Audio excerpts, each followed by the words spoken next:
Muy bien, esta es la última clase de la serie sobre el método económico de Lyndon LaRouche, que hemos estado dando entre Carolina y yo principalmente, pero también Megan Leeds, sobre el método económico de LaRouche. Esta clase se llama "En que se despacha la teoría monetaria". Y se llama así porque ese es el título del 7º capítulo del libro de Lyndon LaRouche sobre economía física, que es en cierto sentido nuestro libro de texto. Aquí lo pueden ver, lo que hemos usado.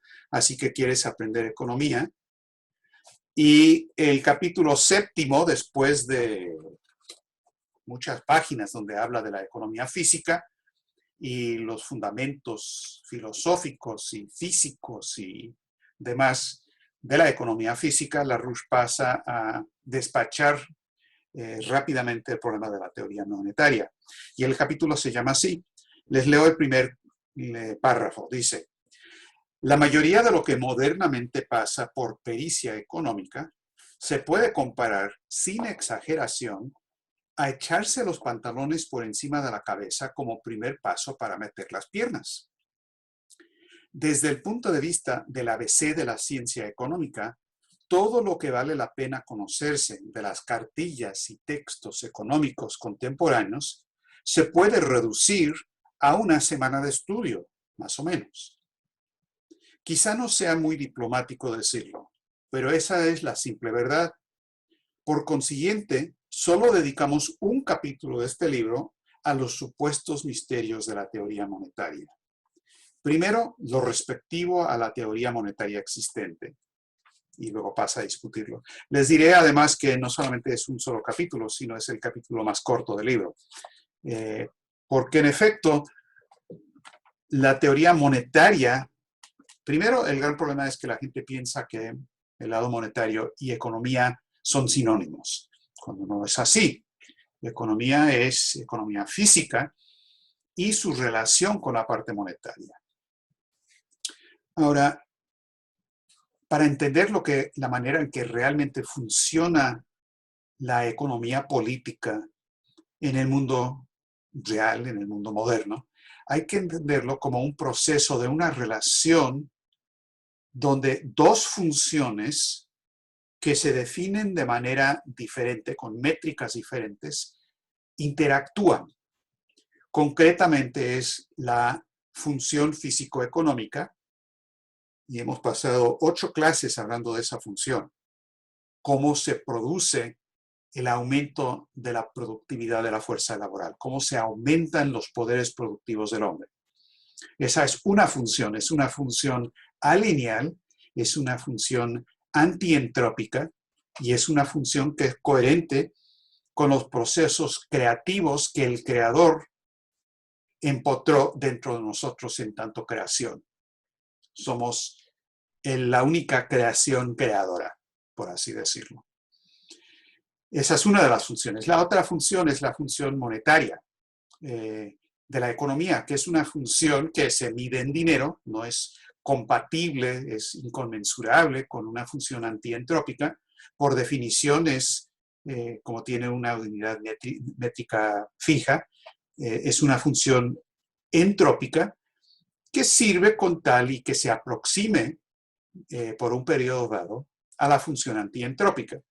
Y ustedes han visto eso, a lo mejor no sabían que esto es lo que estaban viendo, pero es lo que han visto cada vez que se han topado con esta función, esta gráfica que les voy a poner en la pantalla, que es la famosa típica función de desplome de Lyndon LaRouche, donde por un lado tenemos la producción físico-económica, que es la curva verde que está en proceso de descenso en cuanto a tasa de cambio. Y luego tenemos los dos procesos monetarios. Primero, los agregados monetarios como tales, que es la curva roja, y luego los agregados financieros que se montan encima de la expansión monetaria como tal.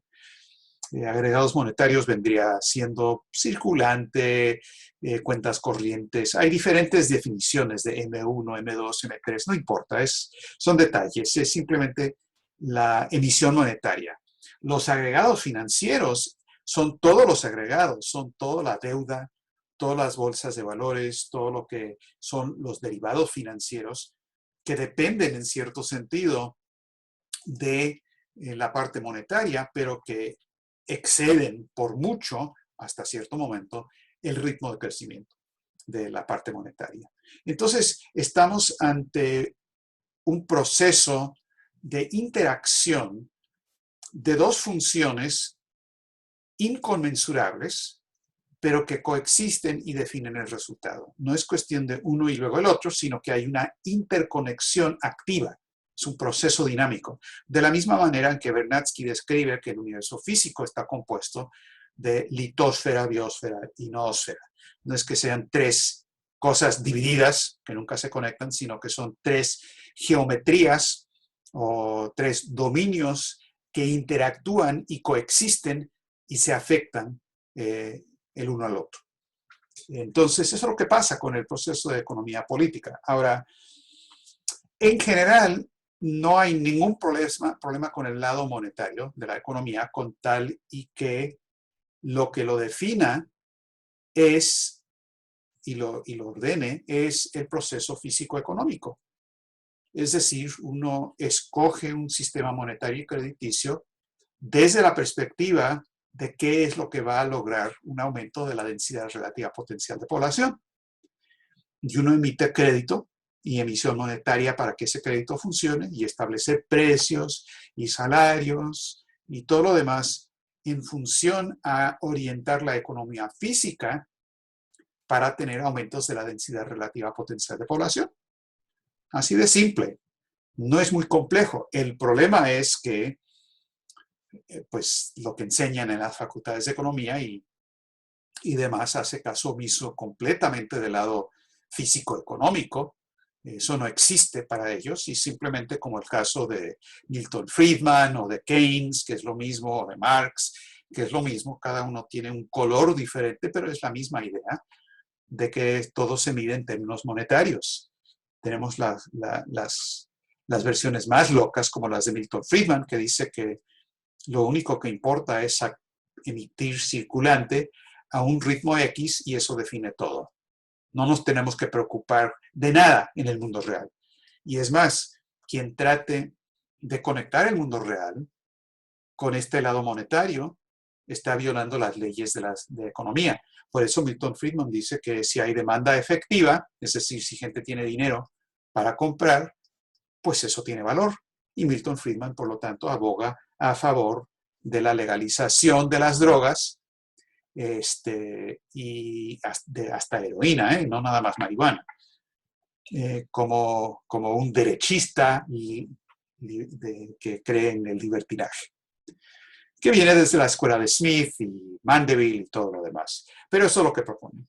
Por el otro lado, una política monetaria correcta pues no es tan complicado, ya hay precedentes, no lo enseñan, pero hay precedentes, que es el caso de Hamilton. Hablamos ya un poco de eso, convendría tener toda una serie de discusiones sobre Hamilton y las expresiones de lo mismo dentro de los países latinoamericanos, pero básicamente es la idea que también tuvo Lincoln con Carey y otros, y la idea es que existe una institución crediticia nacional, propiedad del Estado, dirigido por el Estado Nacional Soberano, dirigido hacia el bien común o el bienestar general de la sociedad, que no lo puede definir ningún interés privado y que sirve para dirigir u orientar la economía, por eso se llama una economía dirigista también a veces, pero ser el rector de la economía, que orienta lo que se tiene que hacer a gran escala y luego, por supuesto, puede y debe haber banca privada si es que se someten a ese interés nacional. Y si no, no. Pero hay espacio absolutamente para bancos privados, corporaciones privadas. No estamos en contra de la propiedad privada, estamos en contra del genocidio y el saqueo que se disfraza de economía privada o intereses privados. Eso sí, como la Reserva Federal. Entonces, con Hamilton es bastante directo y sencillo. Se establece un banco nacional que garantiza que la emisión de crédito a nivel nacional se dirija en la dirección de lo que más va a aumentar la densidad relativa potencial de población. Eso siempre es la parte más complicada. Tratar de entender, bueno, ¿cómo vamos a invertir? ¿Cómo medimos? ¿Cómo sabemos qué es lo más eficiente? Pero la idea es básicamente esa. Ahora, si la emisión, hay gente que dice, bueno, no, pero emisión monetaria o circulante es inflacionario. El crédito es inflacionario. Bueno, el crédito no es inflacionario necesariamente. Si la emisión monetaria, acuérdense de las barras de la Roush, ¿no? Había C, B y luego P, o P'. Si el circulante que emitimos es simplemente de la cantidad que corresponde al nivel existente de precios, a la parte de C y B, capital constante y capital variable, es decir, lo que se necesita para mantener el equilibrio del sistema, si solo emites para eso, entonces sí existe el famoso problema, que es un tema de estudio en los estudios de economía, el problema de la recompra. Porque la pregunta es, bueno, si produces más, un excedente, más de lo que se requiere para simplemente mantener el equilibrio, algo más para el crecimiento, ¿de dónde sale el dinero para comprar eso? Y Marx tiene todo un estudio que se páginas, que es un desperdicio total de tiempo leer eso, lo sé porque lo he hecho, donde habla del problema de la recompra. Es muy simple, es muy simple. Se emite crédito y con tal y que ese crédito vaya dirigido a la inversión productiva para garantizar que el aumento de P' sobre C más B, o de la densidad relativa potencial de población, sea tan grande o mayor que el aumento del circulante o el crédito que se emite, eso no es inflacionario, es más, es antiinflacionario. Vas a bajar los precios porque estás aumentando la productividad física de la economía más de lo que estás emitiendo. Entonces, no hay problema de recompra, no hay problema de inflación, no hay problema de nada. Hay problema de inflación cuando tu emisión no va a la actividad productiva, va simplemente a en la dirección de algo especulativo o improductivo. En ese caso, ese tipo de emisión, ese tipo de agregados financieros, absolutamente son inflacionarios, porque no hay nada que los respalde. Es, de nuevo, la interacción entre la parte físico-económica y esta parte monetaria. Entonces, bien, ¿de dónde se saca este dinero? ¿Cómo se produce más circulante? ¿Quién lo hace? ¿Cómo ocurre? Es muy simple, el gobierno lo hace. Cualquier nación que no tiene ejército y no tiene moneda propia no puede ser un país soberano.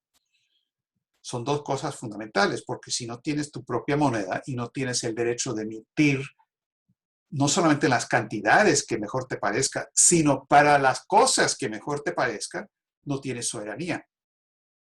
Por eso estas ideas de la dolarización, o el caso de Ecuador, ¿no? Con la dolarización, dolarizar una moneda nacional es el dólar,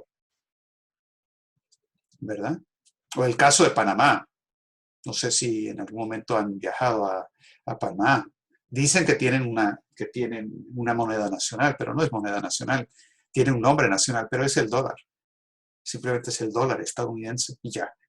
Entonces, el gobierno, por acto político, emite dinero a través del Banco Nacional.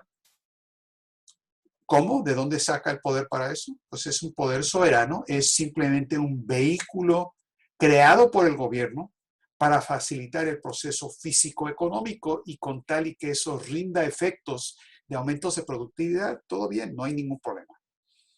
Entonces, el gobierno lo hace emitiendo notas del tesoro, el banco emite crédito, lo emite a compañías privadas a través de bancos privados o directamente por bancos de fomento, y luego esas compañías participan como compañías privadas en las grandes obras, los grandes proyectos, como contratistas. ¿Qué tipo de proyectos? Bueno, ahí sí ya entra la cuestión clave donde el Estado, trabajando con otros países, tiene que definir cuáles son las grandes obras de infraestructura y otras que maximizan el aumento de la productividad. Es decir, siempre hay que estar en la frontera de la tecnología, con tecnologías de punta. Porque si inviertes en tecnologías de punta, el rendimiento de todo eso va a aumentar la productividad más de lo que emitiste y va a tener un efecto antiinflacionario, o más bien deflacionario. Comercio exterior, igual, de la misma manera, se establece una unidad internacional, existe el dólar, el problema no es que exista el dólar, el problema es que han hecho del dólar papel higiénico, con todo el proceso de los eurodólares y lo que ha hecho Londres con la especulación. Pero se establecen relaciones entre naciones y los desequilibrios de año a año con el comercio internacional se resuelven con alguna medida equivalente, como el oro, por ejemplo. Ahora, no quieres tener el patrón oro fijo como tal, donde solamente puedes emitir la cantidad de dinero correspondiente directamente al oro que tengas, porque luego pues los países que tienen oro andan bien y los que no, no, sino que se establece, como se hizo con el Bretton Woods, el patrón reserva en oro, que funciona perfectamente bien porque tienes una unidad para resolver los desequilibrios en comercio de año a año, pero tienes una unidad que sirve para simplemente que sea el aceite para que fluya bien todo este proceso. Todo lo que decide el gobierno en cuanto a impuestos, en cuanto a créditos, en comercio exterior y todo lo demás, se define desde esta perspectiva. Y cada nación, especialmente hoy, pero más aún bajo condiciones, bueno, especialmente como en las condiciones de hoy, los países soberanos tienen que tener su propia moneda, pero si van a tener su propia moneda, tienen que protegerla del cáncer internacional que son estos eurodólares. La idea del libre cambio o la libre convertibilidad, simplemente libre convertibilidad de la moneda de un país con el dólar, no es libre convertibilidad, es libre sumisión, es libre esclavización, porque uno tiene que poner una barrera para que no te dejes robar. Uno tiene que poner control de cambios, control de capital, para que no todo el mundo pueda tomar tu moneda nacional y sacarlo del país en forma de dólares. Entonces, se hace eso y se usa esa defensa, ese amortiguador que uno establece, o también el control a veces del comercio exterior se tiene que hacer por la misma razón, como en el caso de Argentina en particular, donde esto es clave. A veces hay que nacionalizar el comercio exterior en el sentido de que la gente puede exportar, pero el dinero que gana lo tiene que depositar en el Banco Central y se le da moneda nacional a cambio de eso. Si no, hay una situación donde hay un mercado totalmente abierto y el dinero se fuga y el país se queda con deuda y más deuda. Entonces el gobierno tiene que establecer, usando esa defensa, un sistema de dos niveles. Si la gente quiere pedir dinero prestado para especular, con todo gusto, a una tasa del 30-40% anual. Es decir, se le penaliza, se le pone un nivel o impositivo de tasas de interés donde tienes un sistema de dos niveles, donde la gente que quiere hacer algo que va en contra del interés nacional, pues lo vas a penalizar, y la gente que está haciendo algo que beneficia al bien común, pues se les da los términos de tasas de interés muy bajos, plazos largos, garantías federales, estatales y todo lo demás. Esto es lo que hizo Kennedy en Estados Unidos, ¿no? Aquí no hay nada radical. Es radical en contra de Wall Street, pero esto no es comunismo, no es socialismo, no es fascismo. Este es el más puro capitalismo industrial. El de Hamilton, el que hizo Roosevelt, el que hicieron en Alemania con Liszt, el que hicieron en Japón con la restauración Meiji, etc. Y así, para los agricultores, por ejemplo, pues tampoco se les puede dejar al libre mercado para que lo saqueen. Se tienen que establecer precios de garantía, es decir, precios que garanticen que ellos puedan recibir un nivel adecuado, precios adecuados. ¿Con qué fin? ¿Para volverse millonarios? No. con el fin de que tengan una pequeña ganancia suficiente para reinvertir, para meter tecnología al campo y que no sigan existiendo en condiciones de subsistencia y de miseria y de pobreza absoluta. Entonces, realmente bastante simple. O sea, la gente lo mistifica, piensa que es un gran problemón. No lo es. El problema, hay dos problemas nada más. Un problema político, que los que tienen el poder son los que están, es el cáncer, son los que están saqueando. Ese es un problema. Y el otro problema es que uno tiene que tener las herramientas de ideas para saber dónde invertir correctamente. Eso sí es interesante, por eso hemos tomado 8 de las 9 clases para hablar de ese tema. ¿Qué es lo que se tiene que hacer para aumentar la densidad relativa potencial de población? Ahora, para repasar rápidamente lo que ha pasado en los últimos 50, 70 años, pues una de las gráficas que me parece que es muy útil es la siguiente. Antes de pasar a la parte de la reinversión, cómo se decide cómo reinvertir. Esta es una gráfica que conocen. Estos son los agregados financieros mundiales. Esa es la tercera curva de la triple curva de la Rush. Y lo que vemos aquí, la parte gruesa de todos los agregados financieros mundiales. Mucha gente dice, bueno, pero la deuda es un problema terrible. Hay que tener justicia, y es un problema terrible, la deuda del tercer mundo. Tenemos que tener un jubileo sobre la deuda, tenemos que fiscalizar eso, tenemos que investigar porque es una deuda fraudulenta, absolutamente. Es más, creo que nosotros hicimos los primeros y los más rigurosos de los estudios que se han hecho sobre la deuda, con todo lo que llegamos a denominar la aritmética de los banqueros, de cómo ha funcionado este saqueo por deuda. O la gente habla de las bolsas de valores, donde hay mucha especulación. Es cierto también, pero todo eso se queda corto. Eso es hablar de un problema real, pero ese no es el problema más grande. El problema son los derivados. Los derivados financieros, que son instrumentos financieros que no tienen ninguna relación con la producción real, que son simplemente apuestas por pérdidas sufridas en los otros aspectos monetarios y financieros. Es para que la gente pueda hacerse la ilusión o mantener la mentira de que no se ha perdido el valor que ya no está ahí para respaldar esa deuda, haciendo que crezca más la burbuja, ¿no? Es como el tipo que va a Las Vegas y pierde $100 y dice, no puede pagar ahorita, vamos a jugar de nuevo y vamos a jugar por el doble. Y luego 4 veces, 16 veces, etcétera, etcétera. Es simplemente, eso es lo que son los derivados financieros. Son apuestas que ya se perdieron, pero que se sigue manteniendo la ficción. Y ahora si examinan esta gráfica pueden ver lo que pasó. 1999. Bueno, primero lo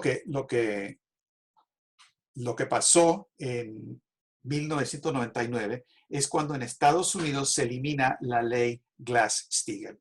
La ley Glass-Steagall existe desde el 1933, es la ley de Roosevelt, que establece que hay una separación total en la banca entre la banca especulativa, la banca de inversión, por un lado, y la banca comercial, la banca para el consumidor, para la inversión en la industria, para que no se pueda especular en el lado especulativo con los depósitos de la gente que debe ir para la actividad comercial, productiva. Entonces la ley Glass-Steagall establece esa separación absoluta y se mantiene por 65 años, 66 años, un sistema que mal que bien funciona.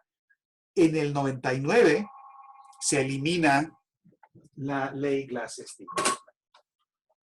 Un segundito, que está sonando el teléfono aquí, no quiero que nos moleste más. Ahí está. Entonces, se elimina la ley Glass-Steagall y lo que pasa ahí, como pueden ver, es que se abre totalmente la especulación, especialmente en derivados, hasta la crisis del 2007-2008, no resuelven la crisis de ninguna manera, la empeoran, y ahora, después de subidas, bajadas y demás, está creciendo dramáticamente de nuevo toda esta burbuja financiera a través de la emisión cuantitativa, que simplemente ha tratado de mantener a flote esta burbuja especulativa. Y estamos ya camino hacia los 2.000 billones de dólares de especulación que no tienen ningún respaldo de ningún tipo, para nada. La emisión cuantitativa, pues, ha sido esta. Después de la crisis del 2007, estos son los diferentes bancos centrales. El chiquito este es de Suiza, luego del Reino Unido, no es tan grande. Japón, grande, Banco Central Europeo, grande, y Estados Unidos, la Reserva Federal. Y aquí la emisión cuantitativa es cuando el banco entra y compra la deuda mala, bueno, todo tipo de deuda, para meter más dinero especulativo a la burbuja. Y lo que pasó hasta más o menos esta nueva ronda de la crisis, estábamos como en 17 billones de dólares que se había emitido, pero ahorita el ritmo de crecimiento es tal que vamos a llegar a fines de este año, si no está ya antes, a los 30.000 millones. Esto obviamente no resuelve nada, lo único que hace es que pospone la explosión de la burbuja hasta el punto de que cuando estalle, pues el estallido va a ser mucho peor. ¿Qué tenemos que hacer? Bueno, Lyndon LaRouche planteó en el 2014, creo fue, lo que él llamó sus 4 leyes de lo que se tiene que hacer en Estados Unidos e internacionalmente.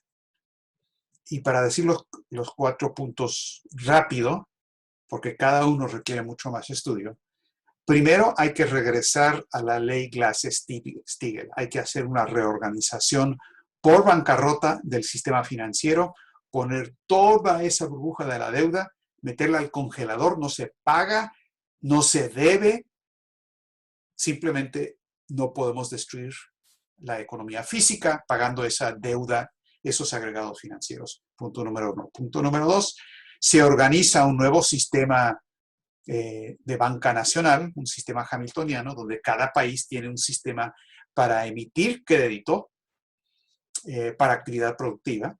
Punto número 3, se tiene que garantizar que hayan proyectos de infraestructura donde el objetivo sea los aumentos de la productividad del trabajo, las grandes obras a nivel internacional, que es la función de ese sistema de crédito, porque si solamente haces Glass-Steagall, no vas a tener cómo emitir crédito que se necesita. Entonces, se requiere el nuevo sistema y se hace para eso. Y el cuarto punto de LaRouche, que realmente es el más importante, es que indica las áreas de avance científico y tecnológico, que es el motor mismo de la economía física. Y habla de Vernadsky, habla de la energía de fusión, habla de la ciencia espacial y esas actividades programáticas que aportan avances científicos a la economía. Ahora, sobre lo de Glass-Steagall, miren, es un documento muy corto, son 37 páginas en la versión que yo leí, dependiendo obviamente de la edición, pero todo está resumido en lo que son las primeras 2 o 3 oraciones del Glass-Steagall, lo que podríamos llamar el preámbulo. Al igual que la Constitución de Estados Unidos tiene su preámbulo que resume todo, aquí también la ley Glass-Steagall tiene su preámbulo. Y lo que dice es lo siguiente, se lo voy a poner para que lo lean y con esto entienden de qué se trata. Dice, esta es una ley para proveer el uso más eficiente y seguro de los activos de los bancos, para regular el control interbancario, para prevenir el desvío injustificado de fondos a operaciones especulativas y para otros propósitos. Así de simple. El propósito es que no se especule. Y claro, tiene reglas específicas, las partes específicas se tienen que ajustar a tiempos modernos, pero esto, que es la parte clásica, el preámbulo, por eso LaRouche dijo, hay que regresar a la ley de Glass-Steagall de Roosevelt, sin más ni más, sin cambios, porque te dice todo ahí, todos los cambios para que el sistema bancario no se vaya a la especulación. Así de simple. ¿Cómo funciona la reorganización por bancarrota? También es muy simple. LaRouche lo describe en varios lados. Es muy chistoso, ¿no? Un buen día, cierras los bancos, tienes un feriado bancario, lo haces un fin de semana. Y no pueden abrir el lunes antes de que se resuelva el siguiente problema. Tomas todos los agregados financieros, todos los instrumentos, y los pones sobre la mesa, ¡pum! Y simplemente decides lo que tiene un valor real porque es productivo, por ejemplo, las pensiones de los trabajadores que han depositado en los bancos. Ok, eso es válido, eso va del lado bueno. La especulación en las nuevas compañías de producción de marihuana, no, eso no. Especulación en Wall Street, menos, etcétera, etcétera. Y vas simplemente filtrando, pones dos pilas. Y lo que vas a tener después de un trabajo preliminar es que el valor monetario de la pila mala, cancerosa, va a ser el 99% de lo que tienes ahí. Lo que sobra es cosas que hay que proteger. Los depósitos de los individuos, las pensiones, los presupuestos de los municipios, del gobierno y así por el estilo. O sea, no queremos hundir con todo el Titanic financiero, no queremos que la gente se muera y que la economía física se muera, pero tenemos que separar la parte cancerosa, ¿no? Somos oncólogos en economía, cirujanos, ¿no? Aquí extirpamos el cáncer al congelador, luego hablaremos, daremos justicia a esto después, ahorita ya no. Y lo que queda, como cualquier buen oncólogo, lo que tienes que hacer es fortalecer el tejido sano. No es nada más extirpar el cáncer, tienes que ver, ok, vamos a ver que coma bien, que haga ejercicio, que tome mucha agua, que haga todo lo que se tiene que hacer para que sane su cuerpo. Y eso es lo que es el propósito del sistema de crédito hamiltoniano. Ahora, claro, uno de los grandes problemas de los opositores de Glass-Steagall es, pero ¿quién decide qué es lo que tiene valor y qué es lo que no? Eso es autoritario, nadie tiene derecho a decidir eso. El mercado es el que decide. Bueno, el mercado es Wall Street, eso simplemente es una mentira, es una forma tramposa. Y los que están detrás de esta versión de que no se puede decidir qué es lo que tiene valor y lo que no, mientras que LaRouche dice que por supuesto que sí, y Hamilton dice que por supuesto que sí.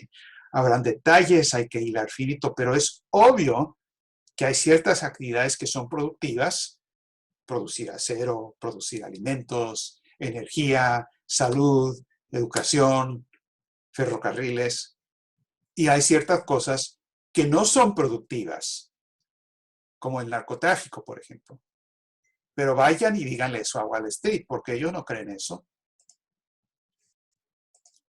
Esto es algo muy famoso y especialmente importante para los colombianos.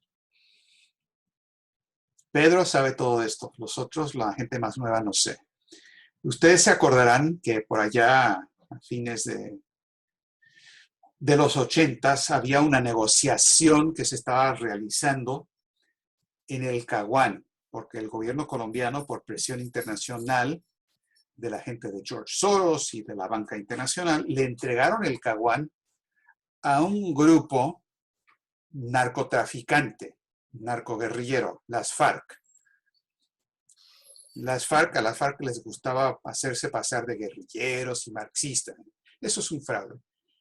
Las FARC eran y son todavía el mayor cartel de cocaína del planeta. Solo que son. Es un cartel de la cocaína. Y el problemita aquí es que entre el narcotráfico y Wall Street, pues están unidos, pero unidos totalmente. Es la misma cosa. Es Wall Street y la City los que manejan el narcotráfico. Y aquí, en esta fotografía, vemos a Raúl Reyes, el jefe de finanzas de las FARC, reunido en el Caguán con ni más ni menos que Richard Grasso. Ahora, Richard Grasso en ese momento, fines del 88, si mal no recuerdo, se reunieron. quizás 89, no estoy seguro. Richard Grasso era el presidente de la Bolsa de Valores de Wall Street, de Nueva York. Era el principal jefe de la Bolsa de Valores de Wall Street. Y Richard Grasso viajó al Caguán para reunirse con Raúl Reyes para hablar de inversiones mutuas. Y esto no lo inventamos nosotros, porque Richard Grasso regresó a Estados Unidos para dar una conferencia de prensa a la que asistimos nosotros, donde él dijo, no, esto vamos a ayudarlos y ellos nos van a ayudar, vamos a tener inversiones mutuas y yo quiero tener un buen día cuando pueda venir a pasear conmigo en Wall Street a tiro fijo, es decir, el presidente de la FARC. Y lo dijo, nos consta, estuvimos en la conferencia de prensa. Luego hay gente que nos reclama, bueno, pero esta foto, ¿de dónde la sacaron? ¿Y qué? ¿O inventaron eso? ¿Lo pusieron en Photoshop? ¿O qué? ¿Tenían uno de sus valientes periodistas escondidos en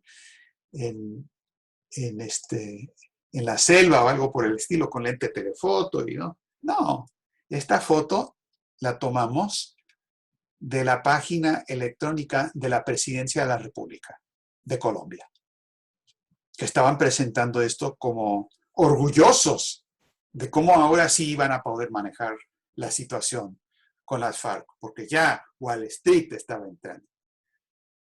Y claro, a la vez que hicieron eso, simultáneamente, en los mismos meses, el Fondo Monetario Internacional giró instrucciones por escrito, y ustedes pueden leer los documentos porque existen, los tenemos, no fue confidencial, fue público, informes escritos del Fondo Monetario a la DANE, la División Administrativa Nacional de Estadísticas, creo. No sé si todavía existe en Colombia, si se llama DANE, pero era DANE en ese momento donde el Fondo Monetario les dice, señores del DANE, científicamente tenemos que contabilizar dentro del Producto Interno Bruto los cultivos ilícitos.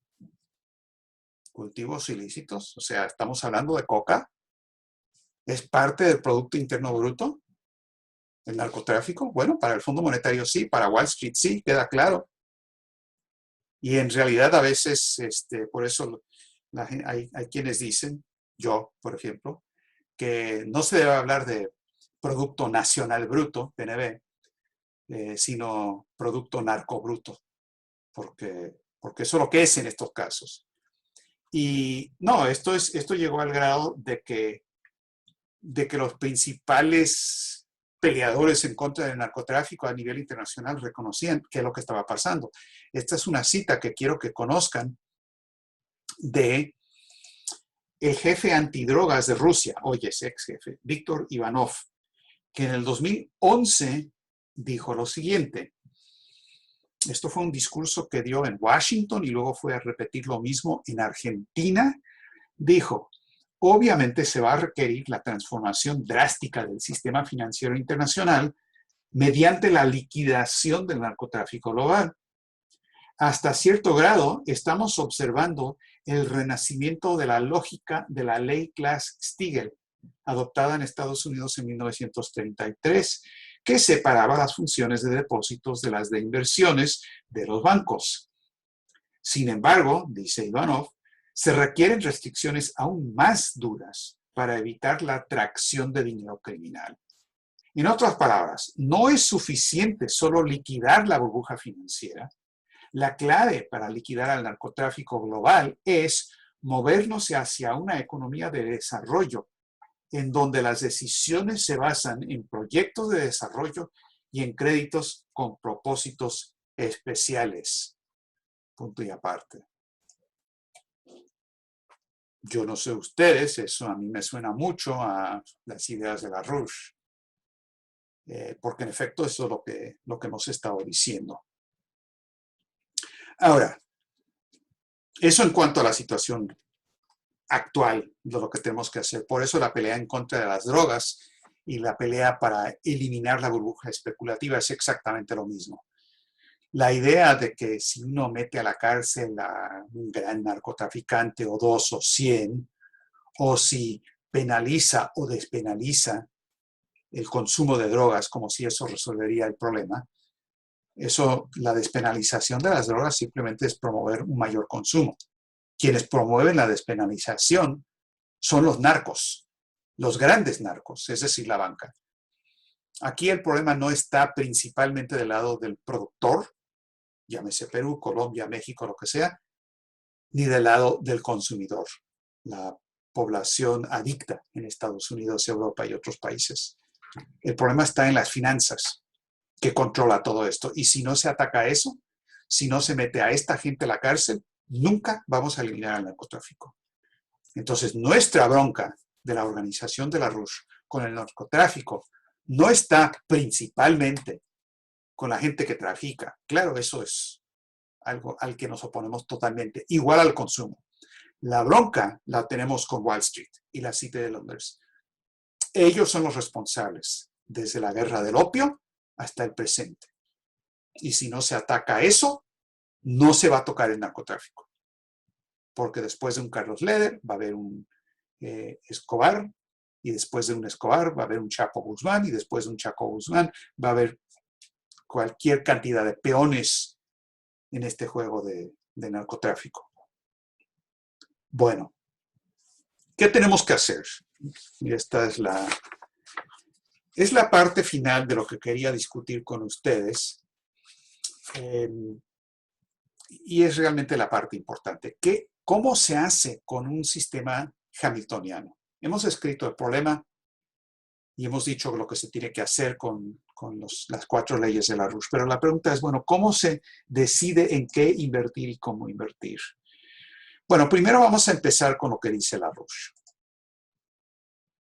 En su escrito sobre las 4 leyes dice, y está sobre la tercera ley, dice: el propósito de la utilización de un sistema de crédito federal es aumentar la productividad físico-económica, basándose en el principio humano esencial que distingue a la personalidad humana de las características sistémicas de las formas inferiores de vida. La tasa neta de aumento de la densidad de flujo energético de la práctica eficiente. Entonces, eso es lo que tenemos que hacer. El crédito se tiene que emitir para que esto pueda ocurrir. Estos aumentos en la densidad de flujo energético y en aumentos de la densidad relativa de potencial de población. Ahora, hemos visto lo que es la función típica de desplome de la RUSH en cuanto a cuando hay esta división, las curvas parabólicas que van en direcciones contrarias o hiperbólicas, no son parábolas, son hipérboles, del lado monetario y del lado físico. Pero, ¿cuál sería una función típica no de desplome, sino de crecimiento? Bueno, sería algo más o menos así.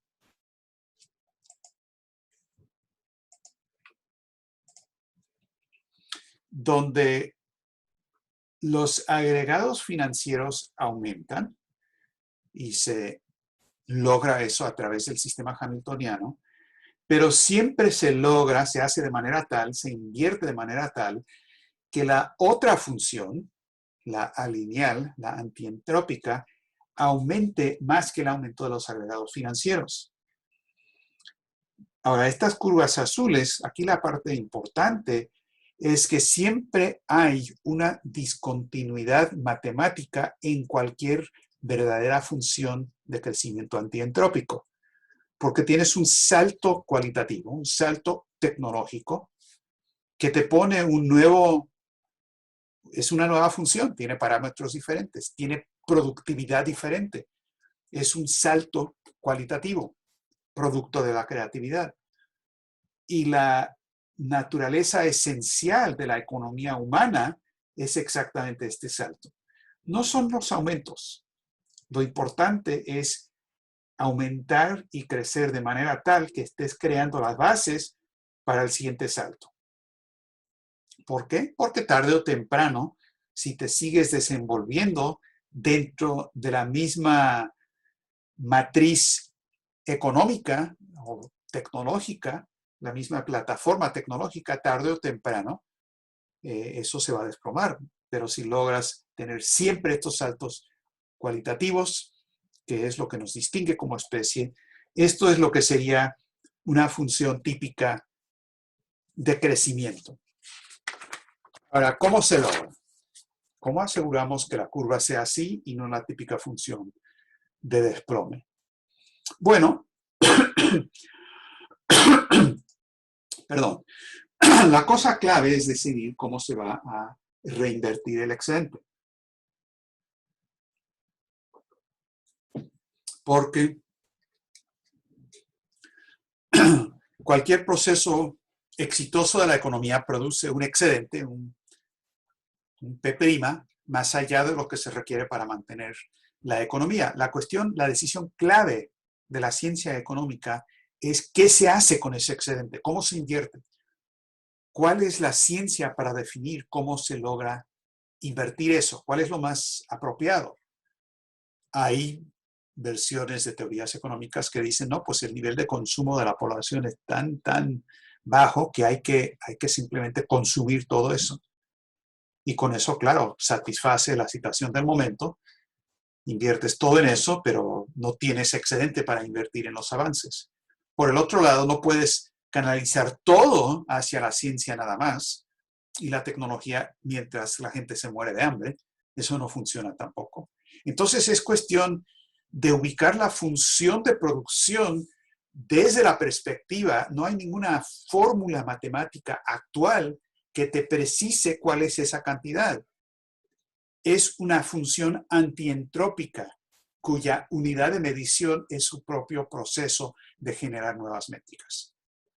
Tienes que estudiar las transformaciones de las proporciones de la fuerza laboral total con sus niveles de productividad actual, cómo redistribuir eso de manera tal que aumentes el ritmo de cambio para aumentar la productividad. No hay fórmula matemática para eso. Eso requiere de la economía de Riemann, necesariamente. Pero es la manera en que LaRouche ha descrito siempre lo que hay que hacer. Esta es una gráfica que creo que ya han visto también, que es el resultado de este proceso de transformación que se puede lograr en una generación, 25 años. Donde hoy, esto es a nivel mundial, estos son números reales, tenemos el 46% de la fuerza laboral total que está desempleada en términos de desempleo real, porque la economía informal es una forma de desempleo. Solamente el 14% está en llamados servicios útiles, como educación o trabajos de salud pública. El 30% está en el agro porque es muy improductivo. Casi nadie está en investigación y desarrollo, 0.5%. Y el 10% está en industria, es decir, manufacturas, minería, construcción y demás. Pero en una generación podemos y tenemos que lograr un cambio de las proporciones de la fuerza laboral. Lo que LaRouche ha indicado es que tenemos que tener como objetivo y meta para una generación que el 50% de la población trabajadora, de la fuerza laboral, esté trabajando en actividades industriales y de manufacturas, de ser trabajadores que cambian físicamente aquello que nos rodea.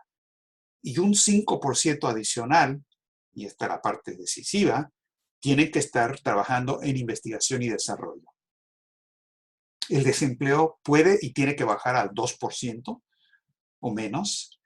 Y claro, hay un aumento de los servicios útiles, no de los improductivos, no de los servicios de la gente que vende Marlboro en la calle o que vende narcotráfico, o que trabajan limpiando parabrisas o cualquier cosa de la economía informal o toda la economía negra, sino servicios útiles, como en las escuelas, en los hospitales y demás.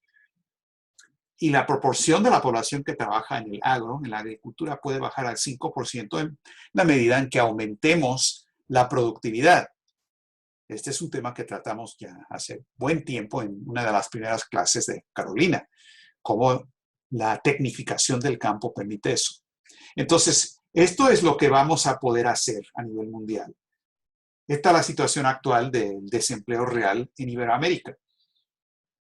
Tenemos 42% de la población que está en realidad desempleada, 20 millones de desempleo formal y otros 111 millones de desempleo informal.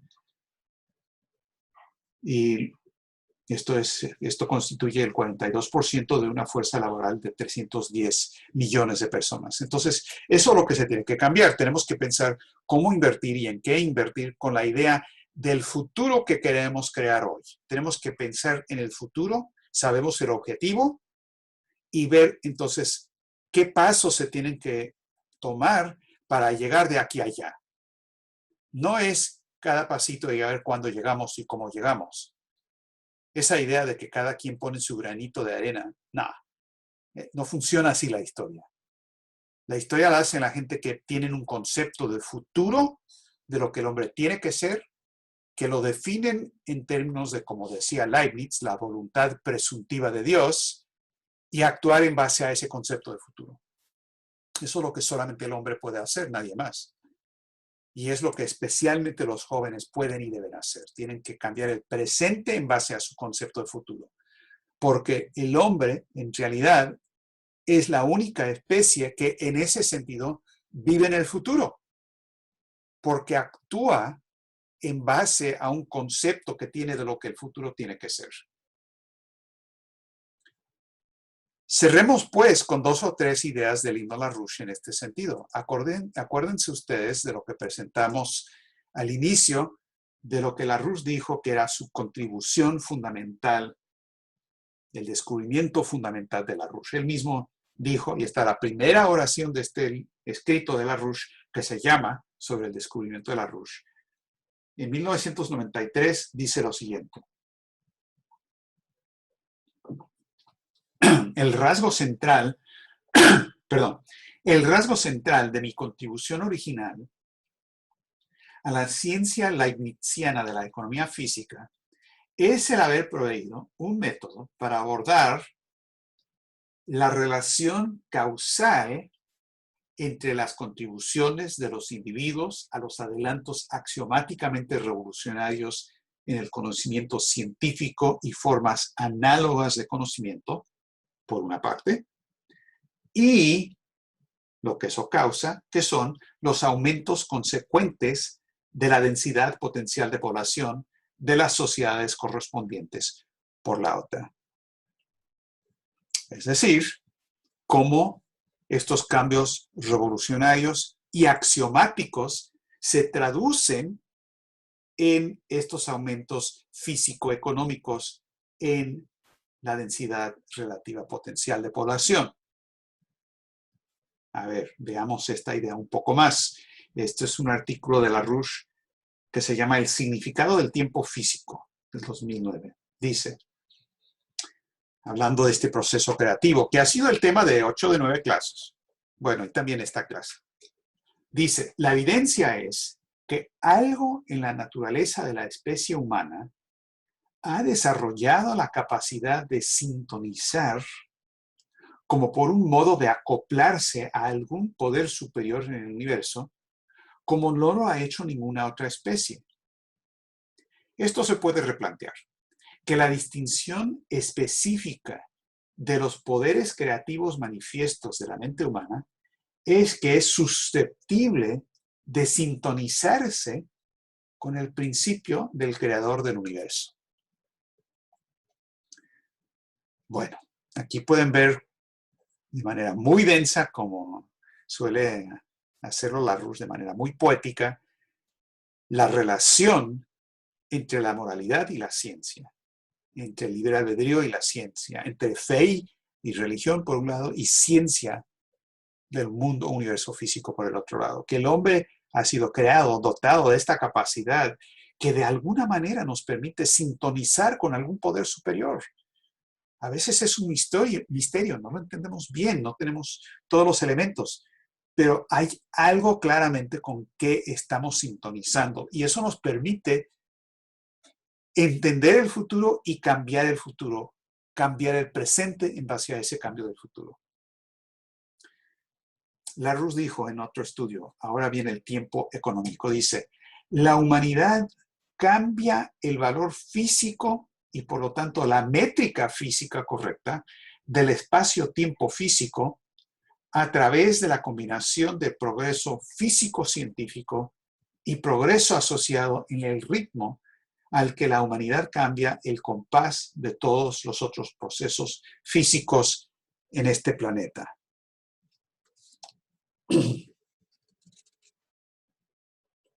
Está cambiando la métrica al afectar y cambiar el universo físico. Y aquí ya entra la parte donde él habla de cómo uno produce cambios en el presente actuando sobre el futuro. Lo que a veces llaman la causalidad retrocrónica. Dice lo siguiente, este estudio que se llama La verdad de Bretton Woods. Dicen, esto significa que la humanidad posiblemente pueda cambiar el efecto en el presente del estado futuro del universo, como por la ayuda de un descubrimiento de principios universales en el aquí y el ahora. De esa manera, se efectúa un cambio aparentemente milagroso de ese estado futuro que hubiera estado predeterminado si el hombre no hubiera previamente intervenido intencionalmente, una vez más, de cierta manera nueva, como por la introducción a la práctica humana de un principio físico universal recién descubierto. Esto, sin embargo, está sujeto a la condición de que los individuos descubran los principios que permitan que ocurran este tipo de cambio en el futuro como un cambio intencional de principio en el presente. Entonces, ¿cómo funciona causa y efecto? ¿Se acuerdan que de entrada, al principio de la discusión, yo les planteé la aparente paradoja de lo que pasó en el siglo XIV y la aparente paradoja, y la peste negra, ¿no? La aparente paradoja de ciencia y moralidad. ¿Cómo podemos juntar el lado subjetivo y el objetivo? ¿Cómo podemos decir, cómo podemos afirmar que existe alguna verdad al que puede acceder el hombre, que es una verdad real y que es una verdad a la vez moral? Que la belleza y la verdad se corresponden, que la moralidad y la ciencia se corresponden. Creo que el secreto de eso está exactamente en este concepto que les acabo de presentar de LaRouche, que el hombre es capaz, por la manera demostrada, esto no es hipótesis y sugerencia y que se me vino en un sueño, esto está demostrado, se puede demostrar físicamente que la mente del hombre, su creatividad, tiene una capacidad, de alguna manera, de sintonizar, por así decirlo, de entrar de manera coherente con el universo físico para que engrane su mente y lo que él puede hacer en lo pequeño con la rueda grande de la historia del universo físico. Hay algún proceso, no es un engranaje físico, pero hay algo respecto a la manera en que funciona este universo que permite que la creatividad del hombre y el poder que eso representa produzca cambios causales. ¿Cómo los produce? Los produce única y exclusivamente actuando sobre el futuro. Es decir, lo que es el potencial, lo que tiene que ser, lo que es la posibilidad. Y la única manera en que eso afecta el presente es que es una causalidad retrocónica. Actuamos, de hecho, en el futuro. No entendido como pasado, presente y futuro como una línea, ¿verdad? Como una flecha de tiempo. El tiempo no funciona así. La verdadera causalidad está en la capacidad creativa del universo, pero especialmente del hombre dentro del universo, de actuar sobre el potencial, sobre la intención, sobre lo que debe ser. El hombre hace que lo que es lo que debe ser, el deber ser. Esa es la famosa división en la filosofía, ¿no? Ser y deber ser. ¿Cómo se conecta la moralidad con la existencia? Pues así, se conecta así, porque el ser no es lo que la gente piensa. El ser, lo que existe ahora, es la acción del deber ser que el hombre realiza con ese concepto del futuro que está creando, cambiando el presente. Y por eso y para eso existe la organización del Himno LaRouche. Porque para nosotros eso es lo que significa ser plenamente ser humano. Esa es la mejor manera de verdaderamente realizar, llevar a cabo ese don, ese dote que tenemos, algunos más, algunos menos, algunos somos buenos en algunas cosas y malas en otras, pero podemos cambiar, podemos crecer, pero esa capacidad creativa de actuar en base a ese concepto, con esas capacidades que tenemos, desarrollando esas capacidades, y que esa acción sea lo que nos da la mayor alegría del mundo. Es por eso que esta organización fue creada por Lyndon LaRouche, la creó sobre los avances y los logros de Platón, de Cusa, de Leibniz, de Da Vinci, de Riemann, de Einstein y demás. Y es por este mismo concepto, que es un concepto singular, único del hombre, y solamente por eso hay gente que está dispuesta a dedicar su vida a esa tarea. A lo largo de la historia ha habido gente que ha dado su vida por eso. Y esa es la base fundamental que orienta nuestra actividad política. Y es lo que ha hecho de Lyndon LaRouche el mayor científico en economía física, por lo menos de los últimos 2 siglos. Ya con Leibniz, bueno, habría que ver. Es una buena comparación.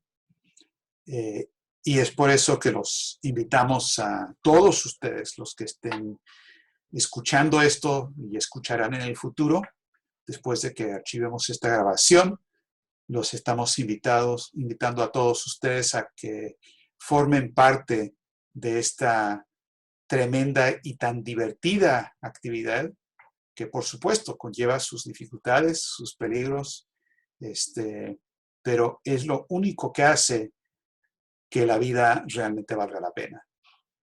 Gracias a todos por su atención y estaremos en contacto.